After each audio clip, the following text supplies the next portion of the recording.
Traditionally, Char Siu Bao is a steamed meat bun served in dim sum restaurant during breakfast. The baked version comes in popularity due to the hybrid of dinner rolls and the steamed pork buns.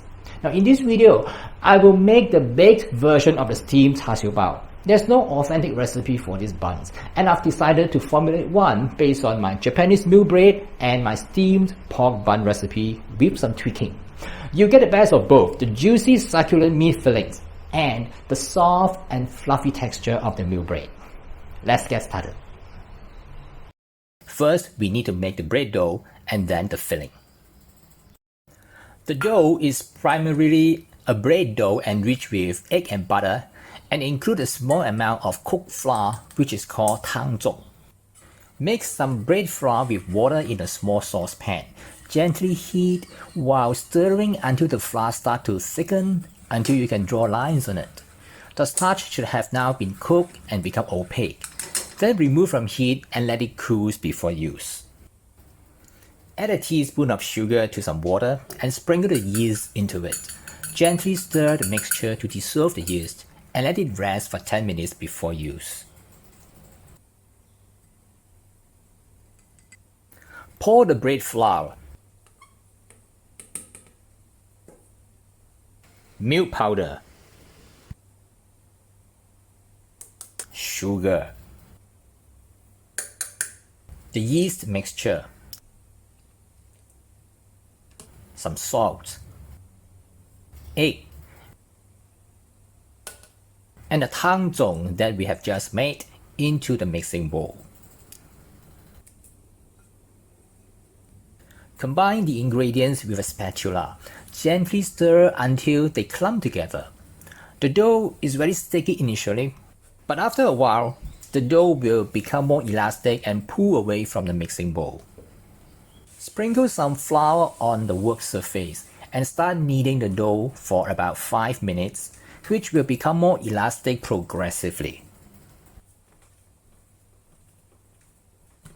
When the surface of the dough starts to become shiny, roll out the dough thinly and place a softened butter at the center. Fold the sides of the dough towards the center to encase the butter.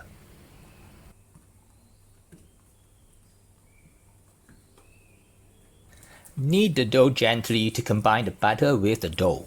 Part of the butter will break out from the dough. It is okay. When you continue kneading it for a few more minutes, the dough will incorporate all the butter. The dough has now become softer, very pliable, and no longer sticky. Set aside for the first fermentation. You can make the filling by using store-bought char siu or make your own. Here I'll show you an easy way to make it from scratch. What you need is a piece of meat with some fat. The texture and mouthfeel is best if you use a mixture of lean pork with some fats. My preferred ratio is about 1 part of fat with 5 parts of lean meat. Separate the lean meat from the pork fat and cut it into small dice. I also include some diced onion in the recipe. Heat some oil in the pan over medium heat.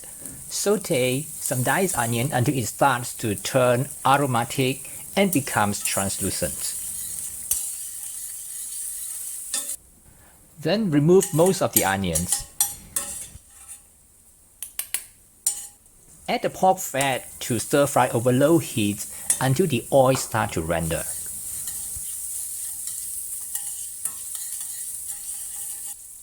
Return the onion to the pan. And then add the lean meat and stir fry until it is fully cooked.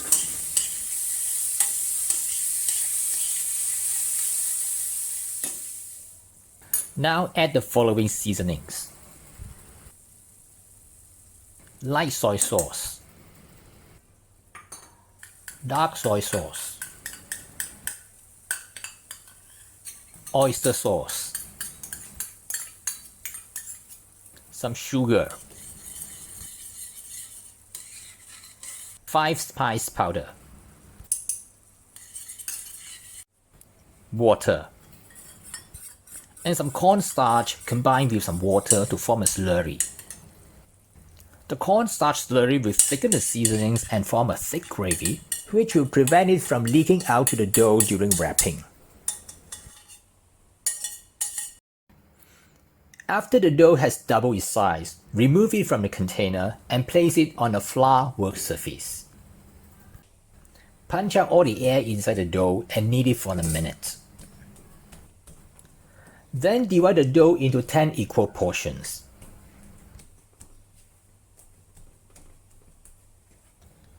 I make 10 portions from this recipe, and each portion is about 50 grams. The amount of filling for each 50-gram dough is about 30 grams. Roll each portion into a round ball, then flatten it with your palm and set aside for 5 minutes to let the dough relax before wrapping the fillings. Roll out one portion of the dough to a circle about 8 to 10 centimeters with a small rolling pin.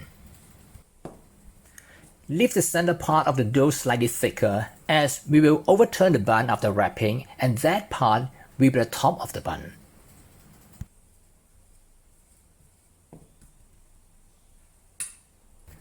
Weigh 30 grams of the fillings and place it right at the center, and keep the sides at least 1 centimeter clean from the filling. The cornstarch in the filling will hold the gravy and should not flow out to the sides. If you find that the gravy is too thin, reheat the filling to thicken the gravy before wrapping it with the dough. Pleat the dough along the side to encase all the fillings at the center. Press the folding firmly so that the gravy and meat will not leak out while baking. Turn the bun upside down, seam side at the bottom, on a baking tray lined with oiled baking paper. Let it proof until the size expands to about 1.5 times of its original size. Beat an egg and apply a thin layer of egg wash on each bun. Preheat the oven to 190 degrees Celsius or 375 degrees Fahrenheit, upper and lower heats. Bake the bun on the middle rack for 20 minutes or until golden brown. Remove the buns from the oven and apply some melted butter on each bun. Serve. Let me tear apart one bun that has just baked to show you the glossy and juicy filling. That's how I make my baked version of the pork bun, Char Siu Bao. If you like this recipe, I've included it in the description right below the video. And don't forget to subscribe to my YouTube channel by clicking the subscribe button and give me a like. I'll see you again in some other similar video in the future very soon, and bye for now.